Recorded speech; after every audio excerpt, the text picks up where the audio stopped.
Hey everybody, it's Tony Robbins. I am so sad today, as I've been for this last week. I'm sure you have been as well. There's been anger, but I know that's not going to help at this point. To see our brothers and sisters have to live in a place where they have to wonder what's going to happen to them if a police car comes behind them, or what's going to happen to their son or their daughter or their child. I know that's not the intent of the police, but to have people of color have to live with that crushing sense of fear and concern and worry and anxiety is just so unjust, and it's been going on forever, and we all know it has to stop. And I hesitate just to send out a video because I tell people obviously what my thoughts are, but I don't have a clear answer. I think my answers wouldn't be the right answers because they're coming from a white man who hasn't had to experience all of those things. But I feel for our brothers and sisters, whatever color they are, whatever background. We become so tribal about politics and so tribal about religion and so tribal about race, and we're forgetting we're the human race.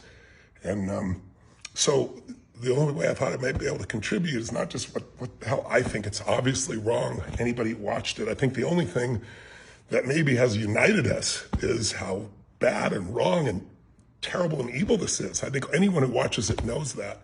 But my concern is that you see people out protesting with good conscience because they care, being thrown in with people who are out destroying those very communities. Some of them, it appears, have come from other places to do it, and some of them are actually from those communities. And I think I understand. I couldn't possibly thoroughly understand the rage they have.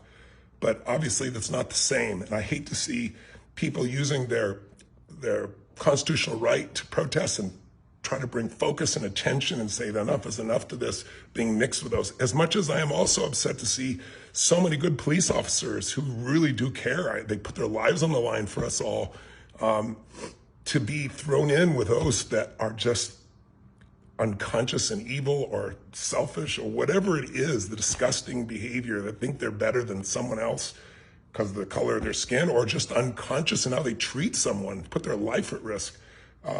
It's insane. But you know, if 100 aircraft are going to land at the airport and 98 land successfully, no one's going to remember the 98 that landed successfully. They're going to remember the 2 that didn't.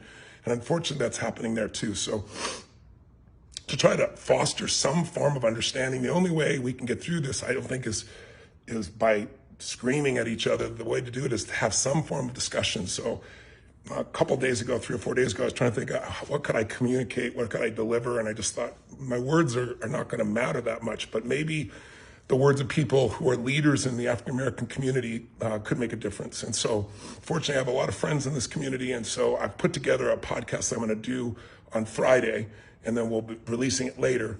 But it's made up of a really diverse group of amazing leaders. Martin Luther King Jr. III will be there, the son of Martin Luther King. Of course, we're going to have people from the religious community there, like T.D. Jakes, some of you know very well. I'm going to have in that group of people Jesse Jackson, in the group of people that are coming there. We've got some people from sports. I'd like some to be surprises, so I kind of hold back on it. And of course, we're going to have George Floyd's brother there too. So they're all going to be sharing. So I'm reaching out to you to say, number one, I love you, and I hope we can spread some compassion and love and understanding, and the contribution, the little one that I could possibly make, is to bring together a group of people to communicate. And I'm mentioning it to you now because if you have a question you'd like to ask, any of the individuals that are going to be involved there about what their experience is, what it's like going through America as an African-American, what has brought us to this, why we're reacting at the level we have. I mean, the Band-Aid it's not a Band-Aid, the wound has been ripped open again. And what can be done to change, most importantly? What can we do? No matter what color of our skin is, or white, black, brown, any color, any background, any religion, what can we do to be part of the solution instead of the problem? Please send it to me here. And if you want to send me a video question, I might use it in the group. You can send it in my DM and we'll look at that as well. But I'd like this not to be just my conversation, because I'm going to have my perspective, but what I want is to be our conversation. So please, if you're interested, give me a question. And these are going to be people from civil rights, people from sports, people from business, people from the religious community. And we're going to have a police officer there also who's a white officer who's gone through amazingly difficult attacks, and who, by the way, people have been attacking and saying he's a racist, and he's married to an African-American woman as his wife, and he obviously has biracial children. And so we're going to try and look at it from all angles and see if it can become a conversation that brings some understanding and some compassion, and maybe perhaps some insight on the way forward. I don't pretend to have those answers, but maybe the leaders from all over the world in different communities can, and maybe your question can stimulate that. If so, I'd love to hear it.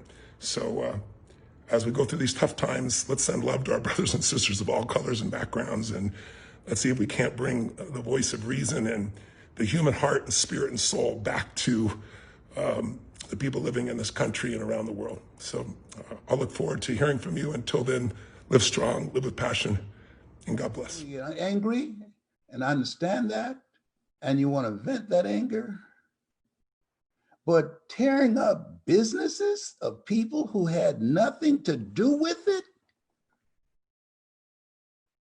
that's not going to do anything. And you can't tell me that somebody who's running and break windows and run into a Louis Vuitton store and running out with products, you can't tell me they have a concern for George Floyd. Oh, the reason I'm stealing this Louis Vuitton bag is in honor of George Floyd. No, that's a criminal. That is a person who's pimping. That's a person who's taking advantage of. That's a person who's disgracing us. Like this page and share it.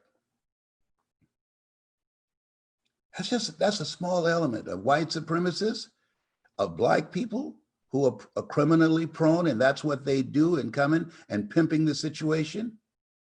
And police officers, one police officer was identified by his wife wearing her scarf, disguise, breaking windows.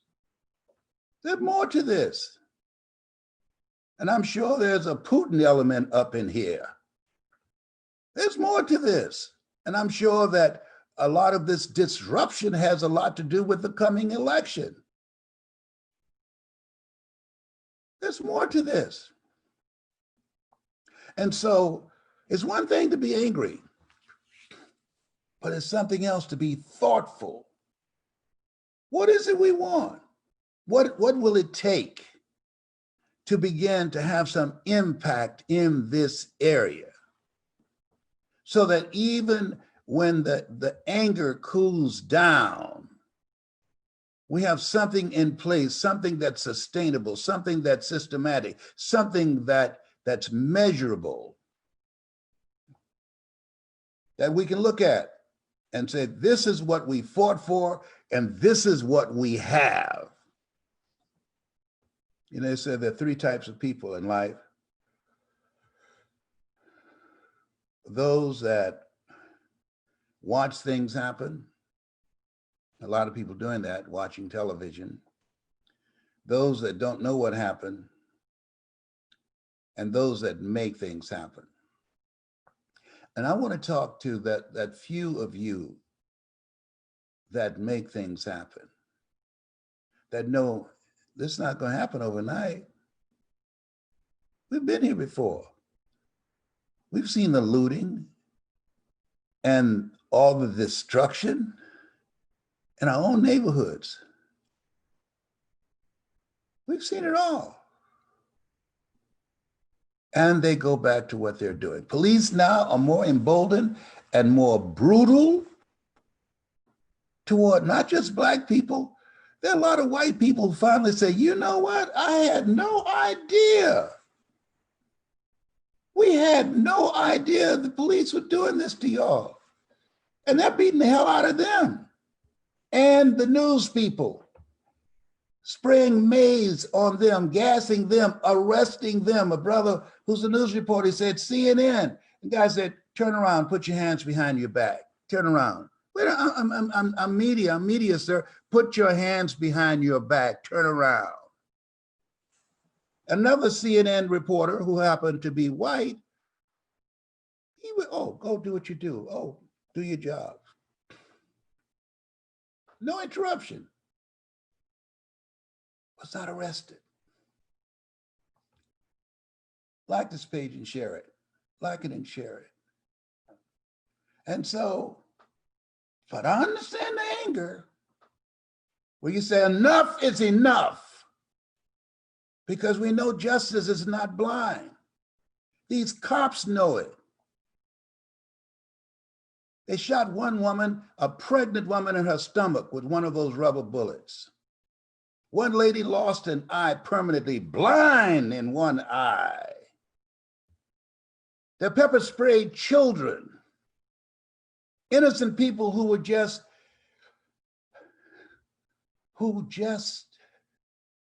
peacefully demonstrating their American right.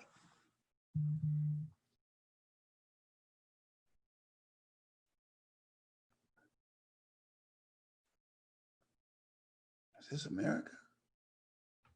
Like this page and share it. So I think that when it's all said and done, there's some things that we need to focus on that will minimize the possibility of us coming back here again. Some concrete things that we can fight for. And no, it's not about all those things that were dismantled and put in place, but now destroyed under this administration. There are things that systematically and proactively and purposely dismantled that were put in place under the Obama administration. They are gone. Now the Attorney General's office has limited the kind of broad scale investigation that you can have of police lawlessness. Thank you. Thank you, my boy. Barr. Thank you for that. Like this page and share it. So we're in a different place. This is no time to be reckless and lawless. We don't want to become that which we are fighting against. Lawlessness by law officials. We don't want to become lawless. No. Policemen, they are being lawless. We don't want to do that. We don't want, two wrongs don't make a right. That's what my mother taught me.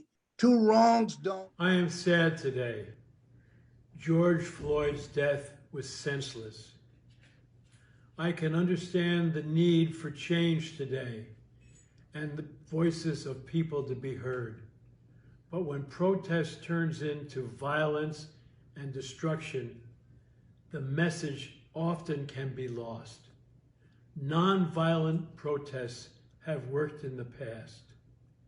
I'm all about love, and I think that's what we need today more than ever before. My mother gave me some advice that's also worth heeding. She said to me when I was young, Ken, don't act like you're better than anybody else, but don't let anybody else act like they're better than you. God didn't make any junk. There's a pearl of goodness in everybody.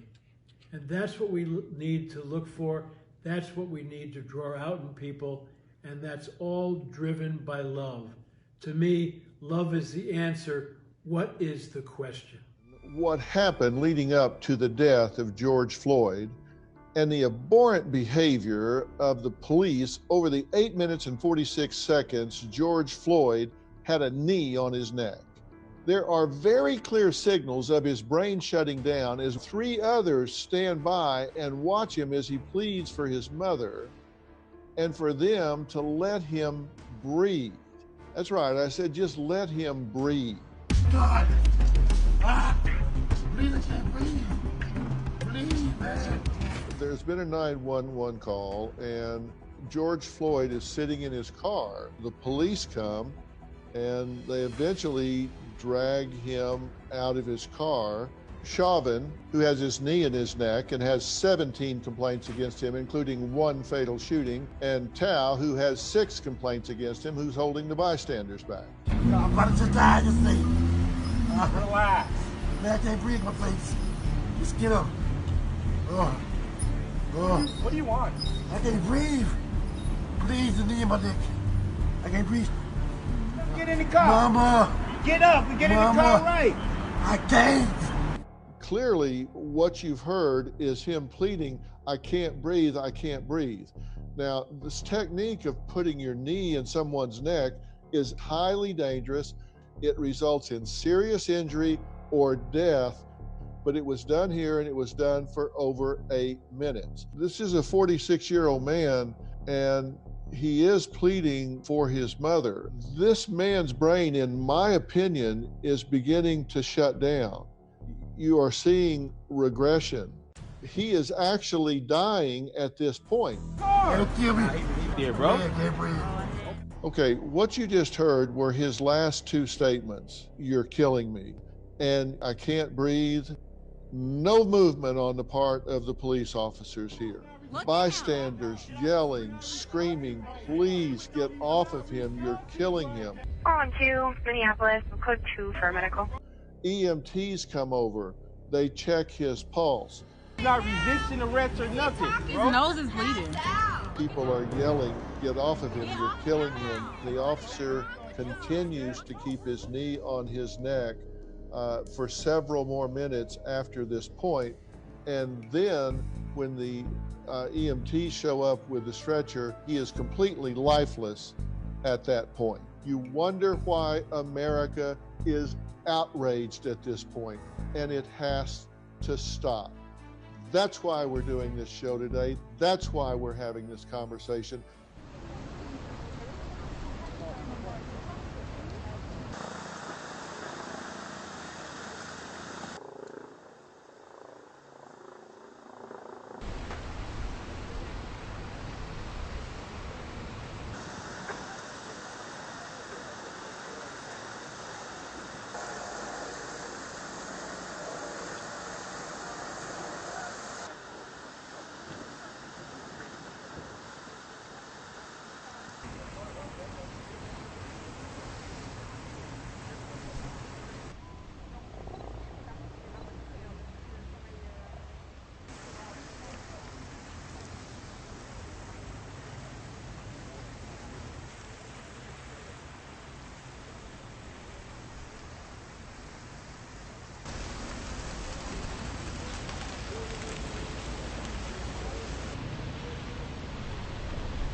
I knew because I matter. I knew because we matter. Not after the death, not after the crime, but we matter because we exist. And yet they're expected to die at a disproportionate rate. Yes, all lives matter. But until Black lives matter, you cannot tell me that all lives matter. He's my brothers and sisters, my brother. Not a day longer. I'm gonna sit and let this war against my sense of self take place. I want to see it. And I will not rest until I witness that. How dare we let that go? Huh? Social media people to ignore this evil is not only a disservice to Black lives, it's a disservice to humanity itself. Black lives matter. Black lives matter. Black lives matter. Black lives matter. Black lives matter. Black lives matter. Black lives matter. Black lives matter. Black lives matter. I'm just sick and tired. I'm tired of being sick and tired. Another death, another day. Not anymore. And today I want to share the only page from the Sid Banks book, The Missing Link, that I didn't like and I took personally. And it's page 61, and he says, many people would succeed in life if their ambitions weren't so above their abilities. Many who strive for the moon begin their journey by tripping over their own feet. And for some reason, I took that as a personal affront. Like, why shouldn't my ambitions be bigger than my abilities? Why shouldn't I dream big?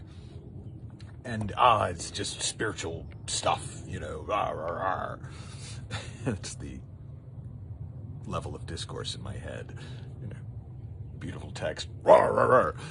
But anyways, I've come to see in the last month that actually having our ambitions so far above our abilities does mess us up. But it messes us up. It doesn't mean we shouldn't have ambitions. It just means that when we turn those ambitions into expectations, we put a kind of a pressure on ourselves that we're not designed to thrive with. We're not designed to do well with. The most recent example for me has been the wake of George Floyd and the protests and the riots and everything. And in my head, I noticed that I immediately felt it was my job to fix all of it. Now, we could say, well, that's a noble ambition. And it is. And if I start judging and evaluating how I'm doing from a standing start, I'm gonna feel like a failure pretty quick, and I'm probably likely to give up in the opening sprint long before I get to the marathon. And I'll give you my favorite example. There was a movie about two Olympic skiers from the 1960s. I feel terrible. I don't remember the name of the real skier. It was Jill something, but she was played in the movie by Lindsay Wagner, the Bionic Woman. And in what happened was these two skiers were dating sort of the star of the male Olympic team, the star of the female Olympic team.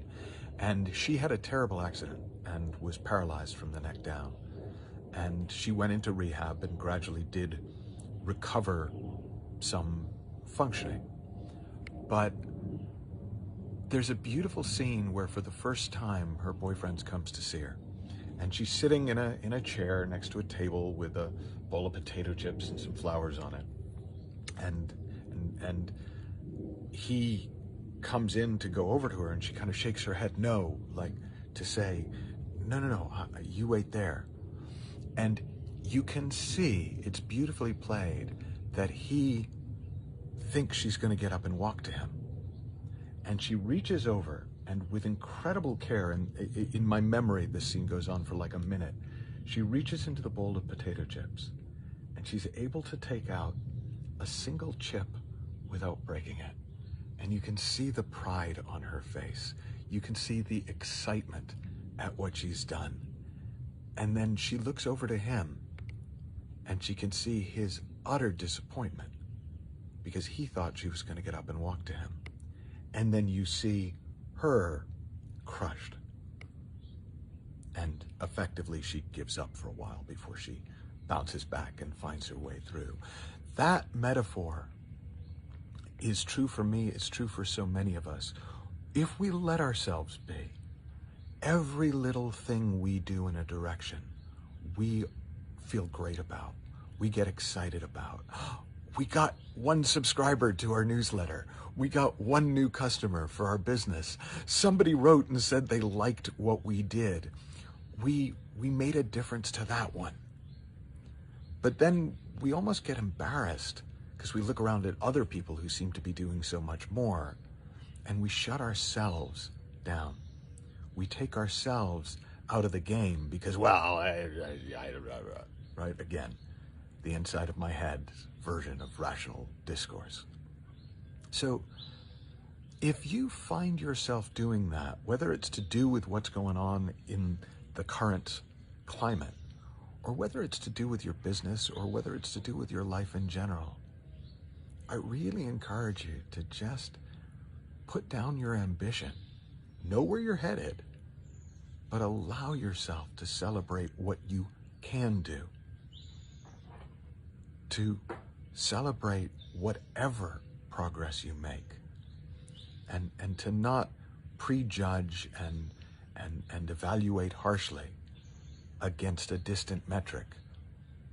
And you'll find yourself with so much more hope and so much more energy and so much more of a sense of possibility that will sustain you for the long haul. Because most things worth accomplishing are going to take a while. If you have any thoughts on this, if you have any experiences you want to share of this, please put them in the comments section below. Until then, have fun, learn heaps, and I'll talk with you soon.